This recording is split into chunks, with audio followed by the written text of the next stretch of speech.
तो हेलो बच्चों, स्वागत करता हूं आपका यूपी बोर्ड क्लास 10 के गुरुजी चैनल पर। और मैं आपका अपना राजपाल भैया।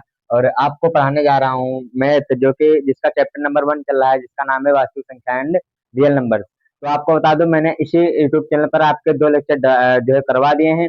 और ये मेरा तीसरा लेक्चर है, जो कि आपको अच्छे से समझ में आएगा और मैं आपको अच्छे से समझाऊंगा भी। और हर वो चीज आपके लिए जो इम्पोर्टेंट है वही करवाऊंगा मैं। ठीक बच्चों, तो ये मेरा लेक्चर नंबर 3 होने वाला है। मैं कल किसी कारण क्लास नहीं ले पाया था, क्योंकि मेरे वहाँ बारिश हो रही थी, इसलिए जो है लाइट नहीं आई थी, तो लाइट की वजह से मैं क्लास नहीं ले पा रहा था। लेकिन आज मैं प्रॉपर क्लास ले रहा हूँ और आपको आज मैं 2 क्लासें करके दूंगा, ठीक, कल की और आज की। तो आपको मैं अच्छी अच्छी अच्छी क्लासें बताऊंगा, अच्छे अच्छे इंपॉर्टेंट पार्ट कराऊंगा, जो हर वो चीज आपको बताऊंगा जो आपके बोर्ड एग्जाम में आपके लिए इंपॉर्टेंट है। तो आपको क्या मैं बताऊंगा। मेरा पहला सवाल क्या होने वाला है बच्चों, मैंने 2 सवाल करवाए थे एनसीईआरटी से। तो मेरा पहला सवाल है, प्रश्न नंबर 3 मेरा क्या है। प्रश्न नंबर 3 मेरा है कि अभाज्य गुणनखंड विधि द्वारा निम्नलिखित पूर्णांकों का एचसीएफ और एलसीएम ज्ञात कीजिए। क्या बताया मैंने? अभाज्य गुणनखंड, अभाज्य गुणनखंड, अभाज्य गुणनखंड विधि द्वारा निम्नलिखित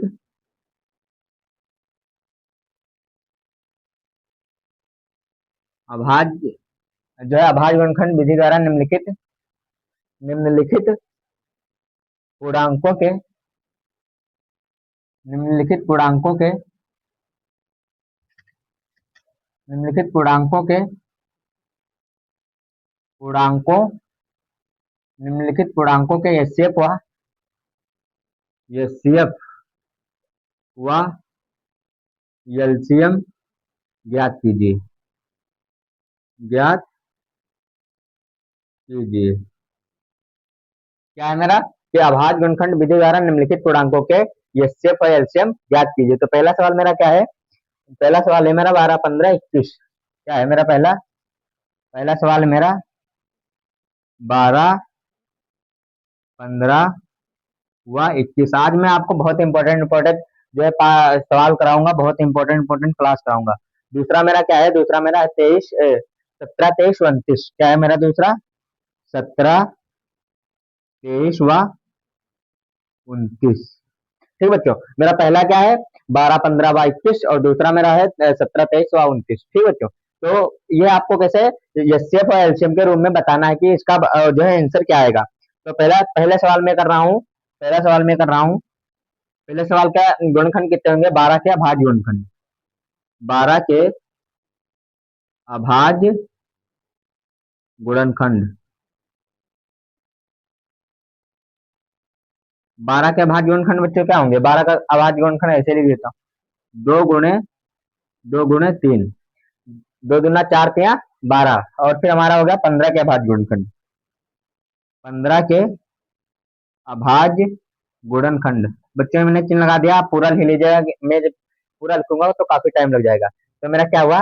15, 15 के अभाज्य गुणनखंड। तो 15 के अभाज्य गुणनखंड हम कैसे निकालेंगे? 3 गुणे 5, 3 गुणे 5। ठीक बच्चों, इसका ये निकल जाएगा। फिर हमारे पास आया 21, 21 के अभाज्य गुणनखंड, 21 के अभाज्य गुणनखंड। तो 21 क्या क्या होगा? 3 गुणे 7। अब इसमें आप बताइए हमें क्या कॉमन दिख रहा है? इसमें जो कॉमन दिख रहा है वही हमारा एचसीएफ होगा। ठीक, एचसीएफ मतलब मासा होगा। जो इसमें हमें कॉमन दिख रहा है, कॉमन हमें क्या दिख रहा है? 3 दिख रहा है। यहाँ पे 3 दिख रहा है, यहाँ पे 3 दिख रहा है, यहाँ पे 3 दिख रहा है। तो यही 3 हमारा क्या हो, यही 3 हमारा एचसीएफ हो जाएगा। एचसीएफ की क्या हो जाएगा? एचसीएफ जिसे कहते हैं मासा। एचसीएफ एचसीएफ हमारा क्या हो जाएगा इसमें? एचसीएफ हमारा हो जाएगा जिसे मासा कहते हैं।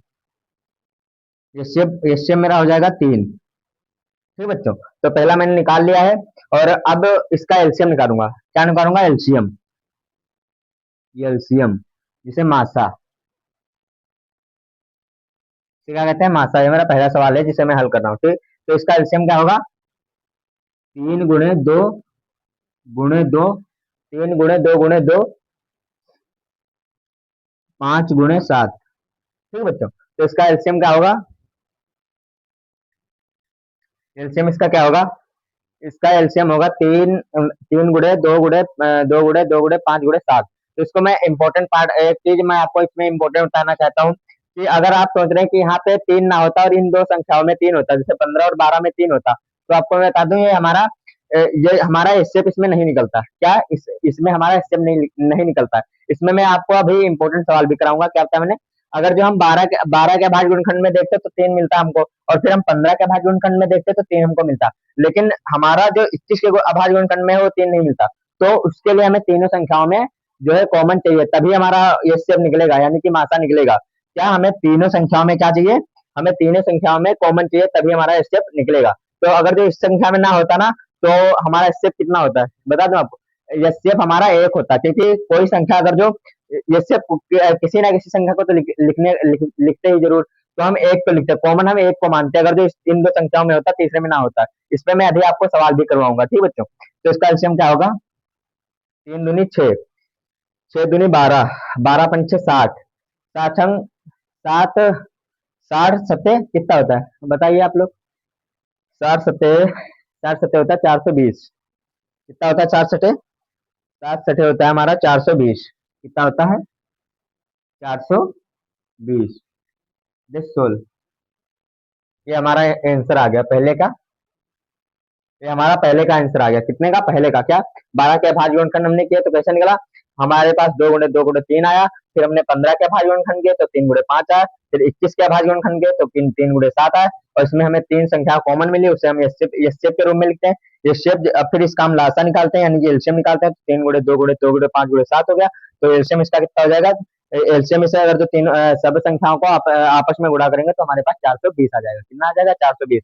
तो मेरा पहला सवाल हो चुका है, और मैं भी इसको जो है मिलार करके आप इसे अच्छे से अपनी नोटबुक में नोट कर लीजिएगा, और ये हमारे लिए बहुत ही इंपॉर्टेंट क्लास होने वाली है बच्चों, ये इंपॉर्टेंट सवाल है, ठीक है। इसे आप अपनी कॉपी में एज द नोट कर लीजिएगा। और मैं अब आपको बता दूं कि ये सवाल मेरा पहला हो चुका है। अब मेरा दूसरा सवाल, और ये हमारे लिए बहुत इंपॉर्टेंट है, क्यों इंपॉर्टेंट बन जाता है वो अभी आपको मैं बताऊंगा, क्योंकि अभी मैं आपको बताऊंगा ये सवाल हमारे लिए क्यों इंपॉर्टेंट बन जाता है। ये बहुत ही इंपॉर्टेंट बच्चों हमारे लिए सवाल है, मैं बता दूं इसे, बहुत ही इंपॉर्टेंट है सवाल है हमारा। क्या है, बहुत ही इंपॉर्टेंट है। तो इसको हल करते हैं, दूसरे को हल करते हैं। तो इसका हल क्या आएगा, इसका हल आएगा हमारे पास, इसमें देखो, इसमें कोई भी संख्या का वो भाज्य नहीं है, जो सभी संख्याएं अभाज्य नहीं है, ये सभी संख्या जो है ये अभाज्य संख्याएं हैं, कोई भाज्य नहीं है। जैसे हमारा 17 हो गया, 17, 23 व 29, 17, 23 व 29 क्या है, हमारी अभाज्य संख्या है, अभाज्य संख्याएं हैं। क्या है, अभाज्य संख्या। तो इनका स्टेप हमें क्या मिलेगा, इनका स्टेप हमें 1 मिलेगा, जिसे हम कॉमन लेते हैं। क्या मिलेगा इनका स्टेप, इनका स्टेप हमें मिलेगा 1। इनका स्टेप क्या मिलेगा, हमें 1 मिलेगा, क्योंकि इसमें कोई संख्या भाज्य नहीं है जो कि किसी भी संख्या से भाज्य हो सके, ठीक बच्चों। तो इनका स्टेप हमें 1 मिलेगा, और इससे करेंगे कैसे, तो इसका एलसीएम कैसे निकालेंगे, एलसीएम बराबर कैसे निकालेंगे, 17 गुणे 23 गुणे 29, ठीक बच्चों। 17 गुणे 23 गुणे 29 करेंगे इसका। तो 17 का पहाड़ा 23 बार पढ़िए कितना आएगा, आप इसे पूरा जो है करिए सही। तो इसका कितना आ जाएगा, 17, 170, 300, 170, 340, नहीं नहीं, 320, 320, हाँ। हाँ, तो इसका आप अपने जो है कंप्यूटर, जिसे आप अपने फोन से इसे कैलकुलेट कर लीजिएगा, और मैं इसे आपको इस आंसर इसका बता दे रहा हूँ, मुझे आंसर इसका रटा हुआ है। तो इसका एलसीएम क्या होगा, एलसीएम बराबर इसका होगा बच्चों 11, कितना होगा इसका आंसर, कितना, 11, 33, 9, इतना इसका एलसीएम होगा, ठीक बच्चों। ठीक बच्चों, क्या हुआ, इसका इतना एलसीएम होगा, क्योंकि एचसीएफ इसमें कॉमन लेते हैं, क्योंकि कॉमन इसलिए लेते हैं क्योंकि इसमें बच्चों हमारे पास वो नहीं रहता संख्या, ये अभाज्य संख्या है, इन्हें भाज्य नहीं दे सकते किसी भी संख्या से, तो इसे हम क्या करते हैं, भाज्य करते हैं, ठीक बच्चों। तो आप देख सकते हैं ये हमारे पास आंसर है, और ये हमारे लिए बहुत ही इंपॉर्टेंट सवाल है, आपको बता दूं मैं, ये हर साल बोर्ड एग्जाम में आता ही ना किसी सेट में जरूर आता है, ठीक बच्चों, किसी ना किसी सेट में जरूर आता है। तो अब मैं इस सवाल को करवा चुका हूँ पूरी, और अब मैं कराने जा रहा हूँ क्या, दूसरा दूसरा सवाल करवाने जा रहा हूँ और आपको इम्पोर्टेंट पार्ट बताने जा रहा हूँ, ठीक है बच्चों। तो इसे आप आराम से अपने अपने आराम से इसे नोटबुक में जो है, जो नोटबुक है आपकी उसमें लिख लीजिएगा और आराम से इसे सीखिएगा। ये सब आपके लिए बहुत जरूरी है करना, ठीक है बच्चों। ये हमारे लिए भी इम्पोर्टेंट है, इसे यूपी बोर्ड में हमारे लिए बहुत ज्यादा इम्पोर्टेंट है ये पार्ट। और आपको मैं इम्पोर्टेंट ही पार्ट बता रहा हूँ, कोई वो नहीं बता रहा, क्योंकि मैं पूरा सिलेबस एक तरफ से तो वो नहीं कवर नहीं कर पाऊंगा। मैं छोटे छोटे जो है 10 या 20 मिनट में, 25 मिनट में आपको इम्पोर्टेंट चीज ही बता के जाऊंगा, ठीक है बच्चों। तो मैं इसे मिटा ले दे रहा हूँ, पूरा सवाल को ही मिटाले दे रहा हूँ, क्योंकि ये हमारा हो चुका है। और आप अपनी कॉपी में से जो है लिख लीजिएगा। अब मैं आपको बताऊंगा बहुत ही इंपॉर्टेंट बातें, 2-3 बातें आपको इंपॉर्टेंट बताऊंगा, ठीक बच्चों।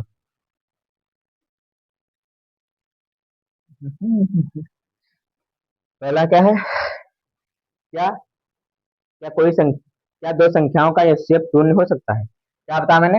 पहला प्रश्न मेरा क्या है, क्वेश्चन मेरा क्या है,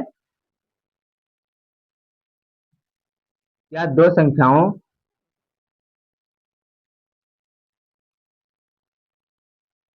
क्या दो संख्याओं का एचसीएफ शून्य हो सकता है? शून्य हो सकता है, क्या बताया मैंने? शून्य हो सकता है, यहीं पे लिख देता हूँ। क्या बताया मैंने, क्या दो संख्याओं का जो है एचसीएफ शून्य हो सकता है? तो आप बताइए, शून्य हो सकता है? बताइए, शून्य हो सकता है? नहीं हो सकता है। दो संख्याओं का एचसीएफ कभी भी शून्य नहीं हो सकता। तो हमारा आंसर क्या होगा? हमारा आंसर होगा नो, ठीक है बच्चों। हमारा आंसर होगा नो, ये शून्य नहीं हो सकता, ये शून्य नहीं हो सकता। तो न्यूनतम कितना हो सकता है? जब शून्य नहीं हो सकता तो न्यूनतम कितना हो सकता है? न्यूनतम हमारे पास एक हो सकता है, ठीक है बच्चों। न्यूनतम हमारे पास कितना हो सकता है? एक हो सकता है। और मैं दूसरा क्वेश्चन आपको बता दूं इसी लगे हाथों, क्योंकि ये हमारे लिए क्या है, जब दो संख्याओं का ये आपको कोई नहीं बताता, सिर्फ मैं बता रहा हूँ, क्योंकि मेरे को पता है कैसे क्या करते हैं, कौन सा सवाल आपके लिए इंपॉर्टेंट है, कौन सा नहीं है। क्योंकि आपको पता है ऐसे सवाल आपको कोई भी टीचर नहीं करवाता, क्या दो संख्याओं का स्टेप शून्य नहीं हो सकता है। आपको मैंने जो सवाल करवाया था उसमें बता दिया था क्यों नहीं हो सकते हैं, पूरे आपको पार्ट में बता दिया था। तो अब इसका आंसर बता दिया था कि नो, ये शून्य नहीं हो सकते, ठीक बच्चों। अब मैं आपको दूसरा क्वेश्चन इसी पर करवा रहा हूँ। दूसरा क्वेश्चन मेरा क्या है कि दो अभाज्य संख्याओं का दो अभाज्य संख्याएं, क्या बताया मैंने? दो अभाज्य दो अभाज्य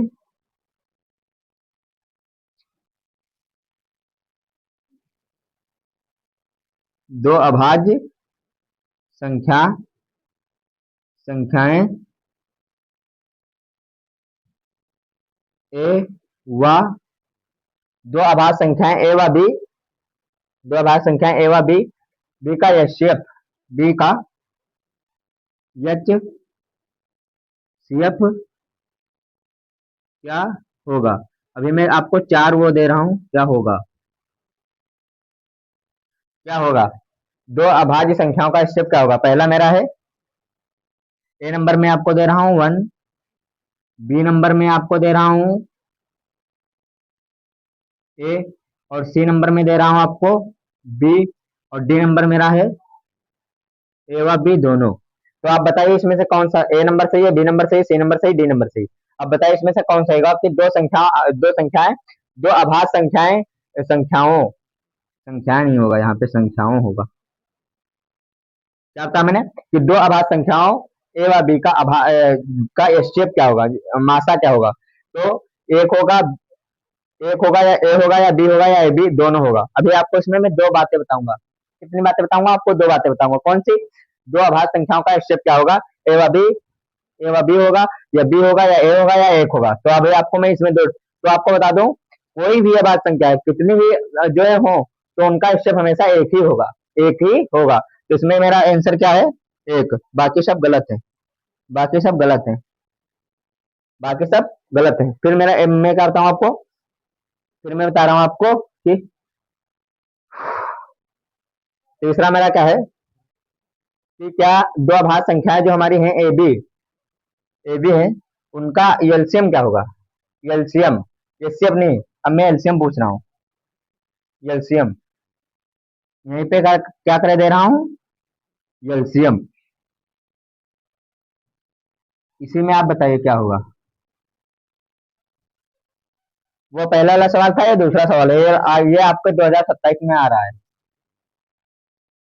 इम्पोर्टेंट है आपको लिए। ठीक, मेरा मन कर रहा है सवाल आपको 2027 में मिलेगा, क्योंकि ऐसे सवाल अभी तक पूछे नहीं गए हैं, और ऐसा ही होता है यूपी बोर्ड में, एक ना एक एक दो नए सवाल पूछे ही जाते हैं। तो मैंने क्या था, ए बी सी डी कौन सा सही है, तो आप बताएं इनका एलसीएम क्या होगा, ये एलसीएम। तो इनका एलसीएम बच्चे मैं आपको बता दूं, ना वन होगा, ना ए होगा, ना बी होगा, इनका एलसीएम होगा डी नंबर। क्या होगा? D number. ए बी दोनों इनका एलसीएम होगा। ए व बी दोनों इनके एलसीएम में आएंगे। ठीक बच्चों, तो आपको ये जो बताया मैंने, ये आप अच्छे से लर्न कर लीजिएगा, याद कर लीजिएगा, ये आपके लिए इम्पोर्टेंट है। और आप किसी से भी पूछ सकते हैं इनका, ये सवाल भी पूछ सकते हैं अपने स्कूल में किसी से, क्या किस सर से भी पूछ सकते हैं, सर इसका क्या आएगा, और दो भाग संख्याओं का ए बी का एलसीएम क्या होगा, ये भी पूछ सकते हैं, एचसीएफ भी पूछ सकते हैं। एचसीएफ मैंने बताया कि एक आएगा, और एलसीएम मैंने बताया ए बी दोनों आएंगे। ठीक बच्चों, तो मैं फिर से बता रहा हूँ कि क्या दो संख्याओं का एचसीएफ शून्य हो सकता है, तो शून्य नहीं हो सकता है। क्या जीरो नहीं हो सकता है। फिर मैंने क्या बताया, न्यूनतम एक हो सकता है। फिर मैंने कहा था दो अभाज्य संख्याओं का एलसीएम मैंने, एचसीएफ पहले बताया, एचसीएफ क्या होगा, तो एचसीएफ हमारा वन होगा। और फिर मैंने उसी में एचसीएफ हटाकर एलसीएम लिख दिया, एलसीएम पूछा तो एलसीएम ए बी दोनों होगा। क्या होगा? एलसीएम ए बी दोनों होगा। ठीक बच्चों, तो एलसीएम ए बी दोनों होगा। तो अब इसे मैं जो मिटा रहा हूँ, दूसरा सवाल आपको बता रहा हूँ। दूसरा सवाल मैं आपको बता रहा हूँ।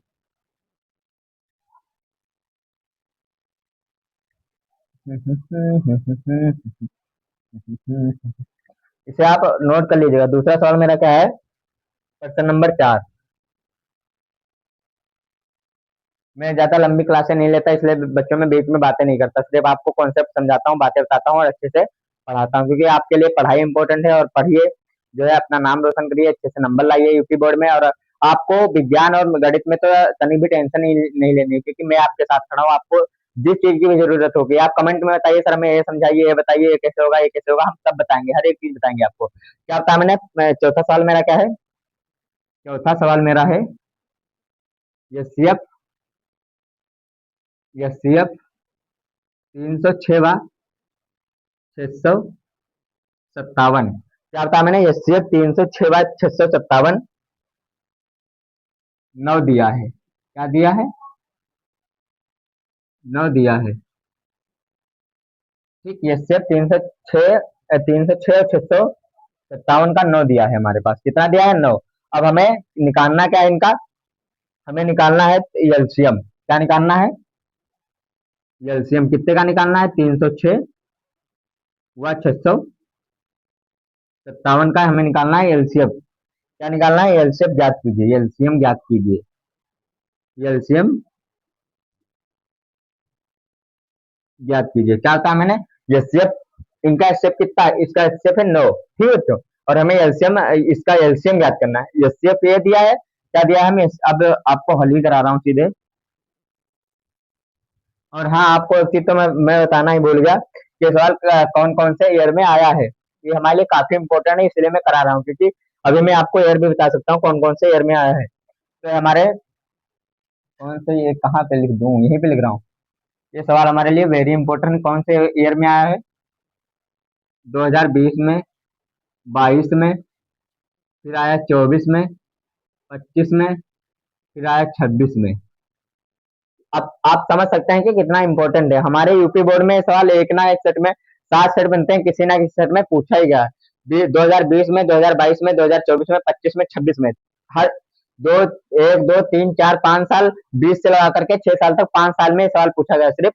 हाँ, 21 में नहीं, 21 में तो बोर्ड एग्जाम ही नहीं हुए। फिर हाँ, 23 में नहीं पूछा गया था। हाँ, बाकी अदर सालों में पूछा गया है। ठीक है बच्चों, क्या है? पूछा गया। 23 में भी पूछा गया बच्चों, 23 में भी पूछा गया, 2020, 22, 23, 24, 25, 26, सब में पूछा गया है। ठीक है बच्चों, आपको मैंने बता दिया, इतना इंपॉर्टेंट। अब आप समझ सकते हैं सवाल हमारे लिए कितना इंपॉर्टेंट है। तो इसका हल कर रहे हैं बच्चों। तो इसका हल क्या होगा? इसका हल होगा हमारे पास,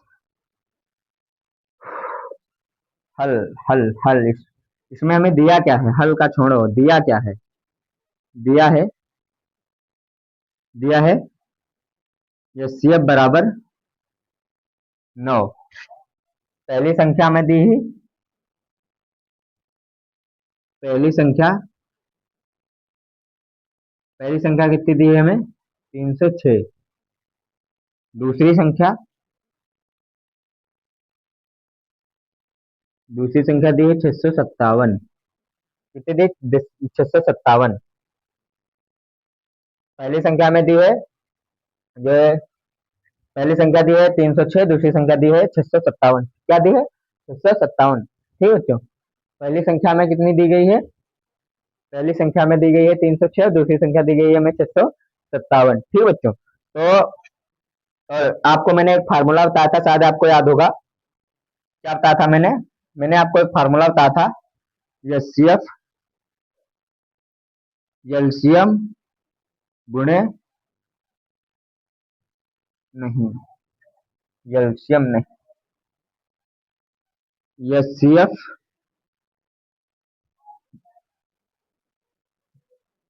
एचसीएफ गुणे एलसीएम। क्या था मैंने? पहली संख्या,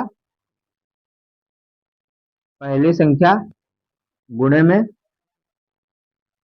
दूसरी संख्या। क्या था मैंने? पहली संख्या गुणे में दूसरी संख्या। ये मैंने दूसरी क्लास में आपको फार्मूले बताए थे। क्या था? एलसीएफ गुणे एलसीएम। आप एलसीएम गुणे एचसीएफ कर सकते हैं या एलसीएम गुणे एचसीएफ, दोनों कर सकते हैं, कोई इसमें कोई वो बहुत बड़ा डिफरेंस नहीं है। ठीक बच्चों, क्या नहीं है? डिफरेंस नहीं है। तो अब हमारे पास एचसीएफ एचसीएफ कितना दिया है? 9। एलसीएम हमें ज्ञात करना है। एचसीएफ हमें ज्ञात करना है। पहली संख्या हमारे पास कितनी है? 306। दूसरी संख्या हमारे पास कितनी है? दूसरी संख्या हमारे पास है 657। क्या है हमारे पास? दूसरी संख्या 657। तो दूसरी संख्या हमारे पास है 657। ठीक बच्चों, तो अब नीचे लाएंगे एलसीएम। ठीक बच्चों, एलसीएम इसका बराबर 306 गुणे में 657 बटे में लिखेंगे 9। 9 सती 63। 9 सती 63। 9 सती 63। हमारे पास बच गया कितना? 2। 7 त्रिक 21। 2 बच गया 27। 7 त्रिक 21। 7 त्रिक 21। तो ये हमारे पास पूरा कट गया, कितना आया? 73। 7 कन्ना 7। ठीक है, 7 कन्ना 7। तो 7 कन्ना 7, तो हमारे पास कितना बचा? हमारे पास बचा कितना बचा? हमारे पास बचा 306 गुणे 73। कितना बचा? 306 गुणे 73। ठीक, तो इसका एलसीएम कितना होगा? एलसीएम बराबर कितना होगा? 22 3 9। 22 3 9। आप इसे गुणा करके देख लीजिएगा। मेरे दिमाग में था, मैंने आपको ऐसे ऐसे ही बता दिया। मैंने गुणा भी करवा दूं, बोलो तो करवा रहा हूँ गुणा आपको। गुणा भी करवा रहा हूँ आपको। कैसे? हल यहाँ से है बच्चों, गुणा भी करवा दूं बोलो तो। 306 गुणे 73। 306 गुणे 73, 6 18 8 1 1 3 9 42 2 2 2 4 4। फिर हमारे पास 4, क्योंकि हाँ 4। फिर हमारे पास 21 का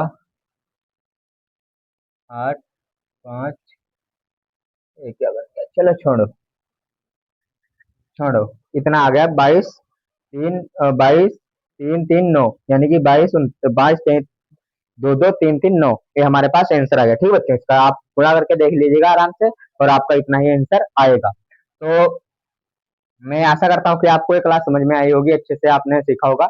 और अब एक क्लास मैं यहीं पे बंद कर रहा हूँ, और अगली क्लास आपको जल्दी मिलने वाली है आपको देखने को, कि आज मैंने जो है कल मैंने एक क्लास नहीं डाली थी, तो आज आपको 2 क्लासेस दूंगा। ठीक बच्चों, तो आज अब मैं बस यही करना चाहूंगा अंत में, कि आप पढ़ाई करिए, अपना अच्छे से पढ़िए। आपका अब यूपी बोर्ड नजदीक आ चुका है, और हर एक चीज इंपॉर्टेंट समझिए, आपके लिए क्या अच्छा है क्या नहीं अच्छा है। जो अच्छा है उसे सीखिए, जो नहीं अच्छा है उसे छोड़िए। और बच्चों, बस पढ़ाई करना आपके लिए बहुत इंपॉर्टेंट है, आपके लिए, हमारे लिए, सबके लिए इंपॉर्टेंट है, क्योंकि पढ़े लिखे व्यक्ति की दर सबको होती है। अगर आप पढ़े नहीं है तो आप कहीं भी नहीं जा सकते। इसीलिए मैं आपको यही बताना चाहूंगा कि आप पढ़िए लिखिए आराम से, हर वो एक चीज कीजिए जो आपको करना है, ठीक बच्चों। तो अच्छे से पढ़िए, अपने माता पिता का नाम रोशन करिए, और अच्छे से बोर्ड एग्जाम में नंबर लाइए। और बस आपसे यही आशा है कि आप हमारे चैनल को सपोर्ट करिए, हमारे वीडियो को लाइक करिए, कमेंट करिए, शेयर करिए, और ज्ञात करिए कि कितना अच्छा हम पढ़ा रहे हैं, कितना अच्छा नहीं पढ़ा रहे हैं, ठीक बच्चों। तो अब ये क्लास मैं यहीं पे बंद कर रहा हूँ, और अगली क्लास जल्दी लेकर आऊंगा। टाटा बाय बाय, मिलता हूँ अगली क्लास में।